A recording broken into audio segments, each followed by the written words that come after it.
In 2011, every network wanted its own Mad Men. Period dramas were suddenly prestige television, and ABC thought it had found its answer. With a $10 million pilot, Christina Ricci in Pan Am Blue, and a then unknown Australian actress named Margot Robbie, Pan Am was supposed to soar as the network's crown jewel. The pitch was irresistible: a glossy 1960s setting, Cold War intrigue, and the promise of high-stakes adventure in the skies. For a brief moment, it looked like Pan Am might fly as high as the airline itself once did. But just months later, the flight plan went sideways. Ratings collapsed, the creative direction unraveled, and what was meant to be ABC's prestige drama became one of its costliest failures. So why did Pan Am crash and burn so quickly? The answer is a story of network panic, Mad Men envy, clashing creative visions, and the brutal economics of television in the early 2010s. The idea came from Jack Orman, a veteran writer behind ER and JAG. At its core, the show followed the Pan Am stewardesses, women who, in the 1960s, embodied a rare mix of independence, education, and glamour. They traveled the world at a time when most women were expected to stay home. His pitch centered on 4 very different women navigating adventure, romance, and cultural change, all against the backdrop of the world's most iconic airline. So, who else do we have? A new hire. She's in back. Laura Cameron? My sister. And Pan Am wasn't just any airline. In the 1960s, it was the symbol of jet-age luxury and Cold War prestige. Flying Pan Am was a status symbol. Wearing the uniform was to be seen as glamorous, cosmopolitan, and modern. Stewardesses weren't just employees, they were cultural icons, gracing magazine covers and exemplifying a very specific idea of sophistication. ABC believed that tapping into that mystique would give viewers both nostalgia and escapism.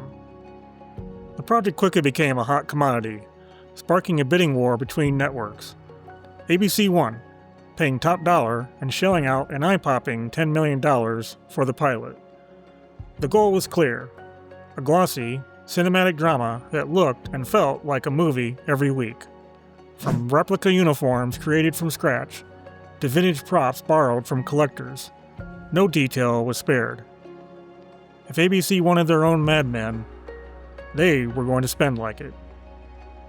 Casting was just as important as the lavish sets. ABC needed recognizable faces to draw an audience, and up-and-coming talent to give the show some spark. The biggest name was Christina Ricci, cast as Maggie Ryan, the head purser. But I think the most important thing for a Pan Am stewardess is that she be good company for the journey and a fast friend. Ricci had been famous since childhood. The Addams Family, Casper, Sleepy Hollow. By 2011, she was looking to pivot into prestige TV, and Pan Am offered her the chance to reinvent herself as a mature, politically aware lead. Maggie wasn't just glamorous, she was outspoken, independent, and often clashed with authority. Ricci gave ABC star power, but also a sense of credibility. Then there was Margot Robbie. At the time, she was a relative unknown outside of Australia. She played Laura Cameron, a runaway bride who found freedom in the skies as a Pan Am stewardess. You usurped me! I usurped you. I was this close to getting the ring back. You were this close to being played. It wasn't about the money. For many viewers, this was their first introduction to the 21-year-old Robbie, a role that in hindsight looks like the launchpad to her eventual superstardom. The rest of the ensemble was built to balance glamour, romance, and intrigue. Kelly Garner played Laura's older sister Kate, who doubled as a CIA agent, part of the show's attempt to blend Cold War espionage with soapy drama. I can assure you that my sister is not and will not be a problem. Corinne Vanaz as Colette Valois brought a French sophistication that rounded out the international appeal. There's no surprise for the magician. He knows how it ends. On the pilot side, Mike Vogel was a dashing Captain Dean Lowry. Monte Carlo was a lark. It was wild, and by some miracle, we managed to swerve around the accident in the road. But Rio... While Michael Mosley played the cocky co-pilot Ted Vanderway. Make this work? Are you our pilot? One of them. Oh, he's our co-pilot. First officer. First officer. On paper, it was a cast designed to hit every note. Star power, breakout potential, romance, intrigue, and international charm. ABC believed this ensemble could sell both the glamour of the 1960s and the soapy twists of network TV. But beneath the glossy surface, turbulence was already building. One issue was historical accuracy. While props and costumes nailed the 1960s aesthetic, former Pan Am employees pointed out liberties the writers took. On the show, the crew was a tight-knit family who always flew together. In reality, Pan Am's scheduling system meant you rarely saw the same faces twice.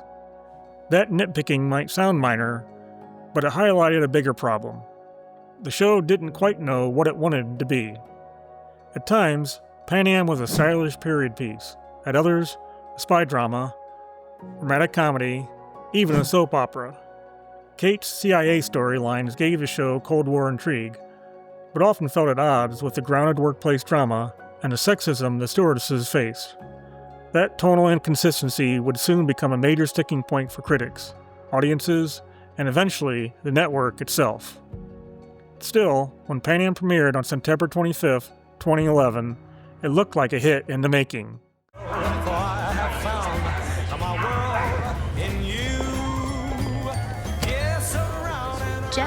The pilot drew 10.9 million viewers, a huge number for a Sunday night drama. ABC believed it had struck gold, but the honeymoon didn't last. By the third episode, ratings had fallen to 6.4 million. By the finale, just 3.8 million viewers remained. So why did the flight nosedive so fast? It started with creative interference. The original pitch promised glamour, adventure, and social change, female independence, Cold War politics, the shifting culture of the 1960s. But when ratings slipped, ABC panicked.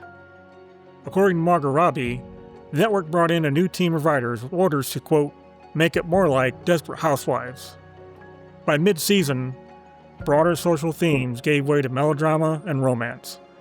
The show lost the very thing that made it unique. Then came the money problem. A $10 million pilot and lavish period sets could only be justified if the ratings were massive. With viewership falling, Pan Am became unsustainable for a broadcast network still tied to traditional ad revenue. And finally, timing. In the early 2010s, networks had no patience for slow burns. The streaming era, where niche shows could find an audience over time, hadn't arrived yet. Back then, if you didn't deliver instantly, you were grounded. By February 2012, Pan Am had completed its 14-episode run. Producers and Amazon Studios were in talks to continue the series as part of Amazon's streaming service, but nothing ever materialized. On May 11, 2012, ABC officially pulled the plug. The jet had landed, and there would be no return flight. Looking back, Pan Am had everything going for it. A sleek concept, a talented cast, and even the breakout role of a future superstar. But also became a cautionary tale about chasing trends, second-guessing creative direction, and the brutal economics of network TV.